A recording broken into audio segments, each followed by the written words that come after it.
Assalamu alaikum wa rahmatullahi wa barakatuh. Welcome back to the Seeking Covering podcast. Have you ever laughed with a room full of people and then 20 minutes later sat alone in your car in complete silence and felt like a completely different person? It's the same day, it's the same face, but it's two different people. That gap right there, that's what I want to talk about today. Because growing up has introduced me to a kind of loneliness I never had a name for. And I don't mean the loneliness of not having people around you. I don't mean sitting by yourself or not having friends. I mean something else entirely. I need you to stay with me, right? Just stay with me. I promise this goes somewhere, right? We are going somewhere. I am just not blabbing things out. Be patient with me. You know what's strange? As I've gotten older, I've started noticing how many people are walking around smiling, laughing, cracking jokes, making everybody else laugh, going to work, going to school, going out with friends.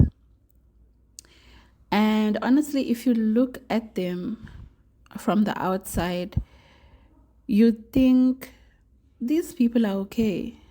You know, they may be even okay. But then the day ends, right? The day comes to an end. And now they have to return home. They have to go back home. Maybe they have to return to a home that is empty, or maybe a home that is full of people, parents, siblings, kids, noise everywhere. Doesn't really matter much, right? And it doesn't matter which home they return to, because eventually everyone goes to bed. And that's when something shifts. Here's what I've realized. Eventually, you stop being the version of yourself that everyone else knows. You stop being the funny one, the strong one, the one who's always holding everyone else together. Eventually, you come home to yourself. I think that's where the different kind of loneliness actually lives. Not in being alone, but in meeting yourself. Have you ever experienced that? This kind of loneliness where the day has been so loud, so full, that you do not even have a second to think. You're just moving, task after task, conversation to conversation, notification to notification. And then suddenly, it's night. And your phone is face down. The conversations are over. and now it's just you. And every single thing you've been avoiding all day somehow finds you right there in the dark, in the quiet. The thoughts catches up with you. Your worries catches up with you. The memories you thought you'd buried catches up with you. Everything you keep telling yourself you'll deal with later. It's almost like silence has been sitting there all day, patiently, just waiting for you to stop moving. I think that's exactly why so many of us struggle to be still. Think about it. We always have something playing, right, in the background. For some, it's music. For some, it's a podcast. Yes, even this one playing in your ears right now while you're driving or cooking or folding your laundry. A series running in the background, or maybe you're scrolling through your phone, calling someone, texting someone, looking for literally anything to fill that space. And here's the part that gets me, right? I don't think it's because we're busy. I think it's because silence asks questions we're not always ready to answer. And most of the time, we don't even realize we are doing it, right? We're not consciously thinking, I'm avoiding myself right now. We just reach for the phone. We just put things on. It's literally automatic, right? But underneath that automatic reach, I think sometimes we're just trying to avoid meeting ourselves. Because if we're being honest, really, really honest, some of us don't even know who we are anymore. We've spent so much time being who everyone else needed us to be. The responsible one, the successful one, the easy one, the dependable one, the one everyone calls when something goes wrong because they know you'll show up. And somewhere along the way, in all that showing up for everyone else, we stopped checking in with ourselves. And then one day, you find yourself laying in bed, staring at the ceiling, and this loneliness just creeps in. Not because nobody loves you or because nobody called you today, but because there is a part, or there are parts of you that you've been hiding for so long, maybe even from yourself. And now, in the quiet, they are asking to be seen. The fears you've never said out loud, the guilt you've been carrying for years, the kindness you don't even bring up in therapy because it feels too small or too old to matter anymore.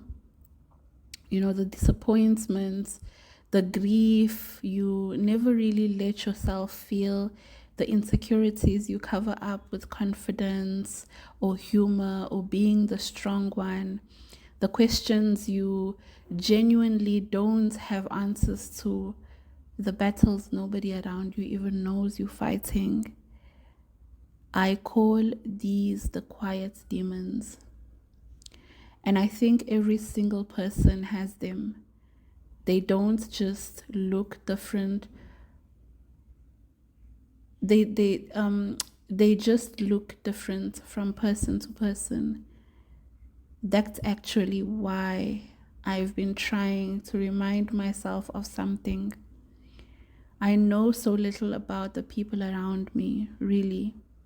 Even the people I'm closest to.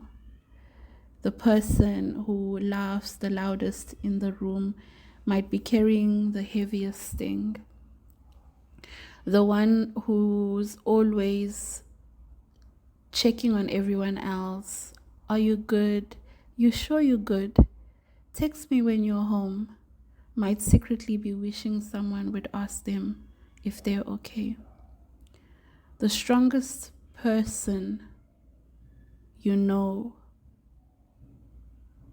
a lot of time, they're not actually the strongest. They're just really, really good at surviving. And maybe that's what growing up has taught me more than anything else. Everyone is carrying something. Everyone. Some people just carry it more quietly than others. But here's something else I've been sitting with lately. Maybe loneliness isn't always trying to destroy us. Maybe, and I know this sounds strange at first, maybe sometimes it's inviting us to stop running, to finally sit with ourselves, to acknowledge the things we've buried inside. Right, to acknowledge them instead of stepping around them every single day. To be honest about the things that actually hurt instead of performing I'm fine for the 100th times this week. Because here's the truth. Healing can't happen if we're constantly distracting ourselves. You can't process something you refuse to sit with. Healing usually begins in the quiet, not despite it. And as Muslims, I think that's something genuinely beautiful, because even when we're alone in the middle of the night, in the quietest, emptiest feeling moment, we're never actually alone. Allah knows the version of us that nobody sees, the one we hide from the world, the one that cries when the doors are closed, the one that's confused and doesn't know which decision is the right one, the one that's tired, not just physically, but tired in that deep, quiet way. The one that's trying, even when it doesn't look like much from the outside, even when nobody claps for it. He knows all of it, every bit of it. Maybe that's why the quiet can actually become such a beautiful place instead of something we run from. Because instead of running from ourselves, avoiding the silence, filling every gap with noise, we can turn towards Allah subhanahu wa ta'ala in it. The one who already knows us better than we know ourselves, the one who doesn't need us to explain or perform or hold it together. So maybe growing up hasn't just introduced me to a different kind of loneliness. Maybe it also introduced me to a different kind of companionship, the companionship of Allah, the one who never leaves when everybody else goes home, the one who's still there in the silence, after the phone is down, after the house is quiet, after everyone else has gone to sleep. So next time that quiet finds you, and it will definitely, maybe don't reach for your phone right away. Maybe just sit in it for a second. You might not just be alone in it as you think. If this one hits home for you, I'd love to hear about it. Send me a message, share it with someone who needs to hear it tonight, who needs to hear it today, tonight, tomorrow, next week, I don't know. Or just sit with it yourself for a minute before you go back to your day. Thank you so much for listening in. I'll speak to you in the next one, inshallah. Assalamu alaikum wa rahmatullahi wa barakatuh.